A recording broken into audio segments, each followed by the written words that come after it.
பார்க்க வாழ்க்கையில் தொடர்ந்து முயற்சி செஞ்சுக்கிட்டே இருங்க. நன்றி. இன்னைக்கு நம்ம பார்க்க போகிற ஒரு பதிவு என்னென்னா, ஒரு அற்புதமான ஒரு பதிவு.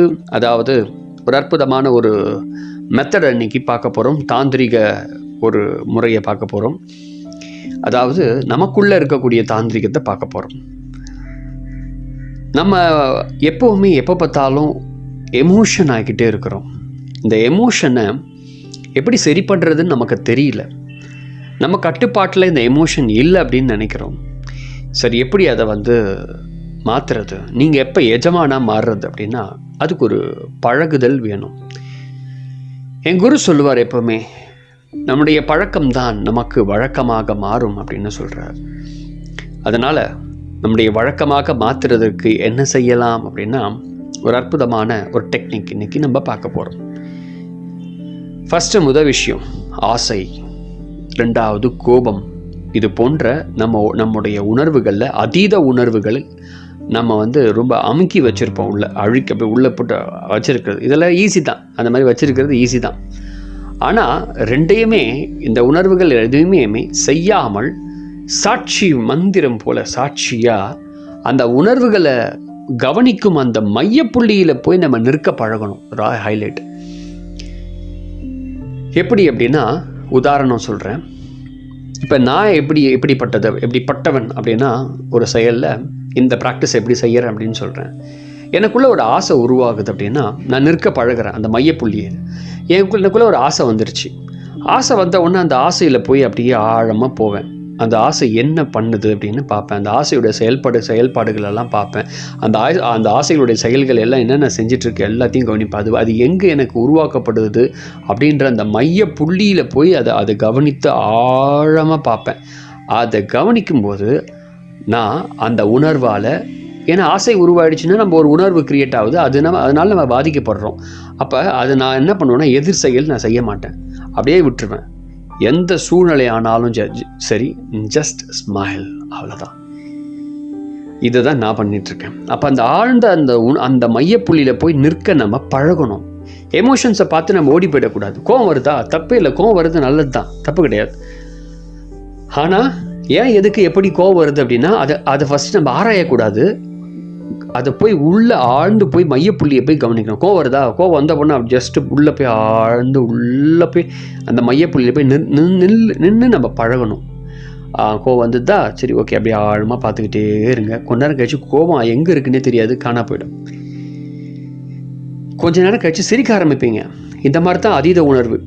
இதே மாதிரி தான் காம உணர்வு ஏற்படுது. காமம் சில பேருக்கு தொந்தரவாக இருக்கும். வந்துருச்சு, சரி ஓகே, தொல்லையாக இது வந்துருச்சு. அந்த உணர்வு தொல்லை பண்ணது வந்துகிட்டே இருக்குன்னா, ரொம்ப ஆழமாக அந்த உணர்வை போய் மையப்புள்ளியில் நின்று பழகணும். கஷ்டம். இந்த உணர்வுகள்லாம் பண்ணிடலாம். அந்த உணர்வு உடலோட கனெக்ட் ஆகிருக்கிறதுனால உடல் இது உங்களை தொல்லை பண்ணும். ஆனால் நின்று பழகுனீங்க அப்படின்னா, அந்த மையப்புள்ளியில் நம்ம அதுலேருந்து அப்படி நம்ம பிரிச்சுட்டு வெளியே வந்துடும். அந்த சூழ்நிலையில் நம்ம பாதிக்கப்பட மாட்டோம். என்ன மாதிரியான சூழ்நிலையாக இருந்தாலும் பாதிக்கப்பட மாட்டோம். வாய்ப்பே கிடையாது. அது நாம் எதிர் செயலை நாம் செய்ய மாட்டோம். அதனால் இந்த டெக்னிக்கை யூஸ் பண்ணுங்கள். இதை நீங்கள் யூஸ் பண்ணும்போது நீங்கள் தான் உங்கள் உணர்வுகளுக்கு எஜமான். எந்த சூழ்நிலையானாலும் நீங்கள் ஒரே ஒரு விஷயத்தை மட்டும்தான் செய்வீங்க, ஜஸ்ட் ஸ்மைல், அவ்வளோதான். அந்த ஸ்மைல் மட்டுமே உங்ககிட்ட இருந்துக்கிட்டே இருக்கும். உங்களுடைய உணர்வுகளை நீங்கள் ஆதிக்கம் செலுத்த முடியும். ஆனால் இது கஷ்டம்தான். இதுக்கு நாம் ப்ராக்டிஸ் செய்யணும். எவ்ரிடே ப்ராக்டிஸ் செய்யணும். நிறைய பேர் தியானத்தை கற்றுக் கொடுக்குறாங்க, டெக்னிக் கற்றுக் கொடுக்க மாட்டாங்க. டெக்னிக்கை நம்ம யூஸ் பண்ணணும் எவ்ரிடே. வந்த உடனே அது இப்போ ஒன்றும் இல்லை. கோவம் வருதுன்னா, கோவம் வரதுக்கு முன்னாடி நம்மளால் அந்த உணர்வை நின்று பழகிறதுக்கு நமக்கு தெரியாது.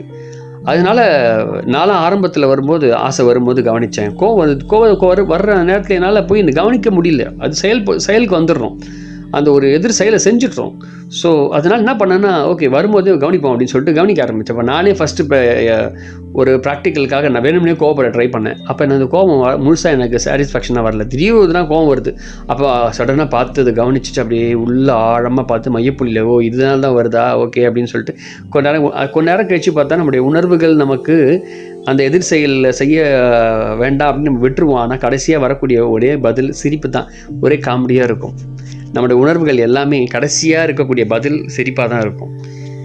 இதுதான் உணர்வை கட்டுப்படுத்துறதுக்கான ஒரு அற்புதமான ஒரு வழிமுறை. முயற்சி செய்து பாருங்கள். ஒரே விஷயந்தான், நீங்கள் தான் எஜமானாக இருக்கணும். இது ஒரு மையப்புள்ளி. இந்த மையப்புள்ளிக்கு நீங்கள் தான் போகணும். நீங்கள் ஆழமாக போய் கவனிக்கணும்.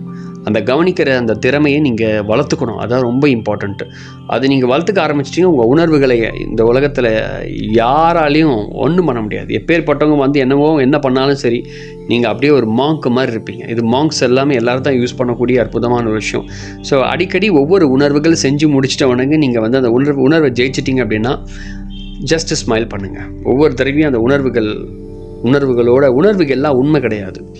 நம்ம எல்லா உணர்வுகளும் உண்மை நினச்சிக்கிறோம். இல்லை, நீங்கள் மனசை பற்றி நல்லா ஆராய்ஞ்சோம் அப்படின்னா அது முழுக்க ஒரு எதிர்வினை செயலாக தான் இருக்கும். ஸோ அதனால் நம்ம அடுத்த பதிவில் மனசை பற்றி இன்னும் டீப்பாக பார்க்கலாம். இந்த டெக்னிக்கை நம்ம ப்ராக்டிஸ் ட்ரை பண்ணுங்கள். உங்களுக்கு அற்புதமான புன்னகையுடன் நீங்களே உங்கள் உணர்வுக்கு எஜமானாக மாறுவீர்கள். Thank you very much. அடுத்த பதிவில் பார்க்கலாம் வேறு ஒரு விஷயத்துடன்.